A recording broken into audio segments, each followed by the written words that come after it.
nafas, nufus, tanafas dan anfus. Itulah surah Al-Kahfi ayat 104 tu yang kita kata tu. Allazina dhalla sa'yuhum fil hayatid dunya wa hum yusibuna annahum yuhsinuna sun'an. Orang-orang yang telah sia-sia perbuatannya dalam kehidupan dunia ni, sedangkan dia merasakan menyangka bahawa mereka berbuat sebaik-baiknya.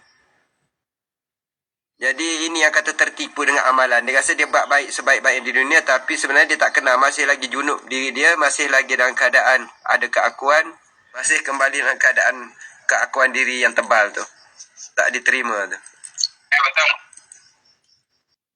Manakala junub batin tu masih terpandang makhluk selain Allah, yang mana makhluk dapat memberi bekas pada dirinya, atau disebut juga dengan adanya nifak batin, atau penyakit-penyakit batin, atau penyakit-penyakit mensyirikkan, syirik batin yang tersembunyi dalam hati nurani, seperti sifat takabur, riak, hasad dengki, suma'ah, ghaibah, namimah, dan perbuatan-perbuatan yang syirik yang lainnya.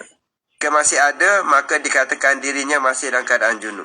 Sebabnya adalah dikarenakan diri itu masih lagi dalam keadaan najis, musyrik, mensyirikkan Allah. Maknanya dalam keadaan syirik. Surah At-Taubah ayat 28, Ya ayyuhallazina amanu innamal musyrikun najasun. Artinya, hai orang-orang yang beriman, sesungguhnya orang-orang yang musyrik itu najis.